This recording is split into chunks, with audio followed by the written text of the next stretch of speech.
our LDH hose bed was starting to look a little sloppy. So we took time today, about an hour, re-rack. We keep about 1,000 foot of 5-inch LDH up here.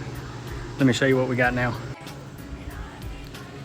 It's a single flat load all the way across, starting over there with about 150 foot, so on and so forth, till you get over here to the last 2 sections of 50-foot hose.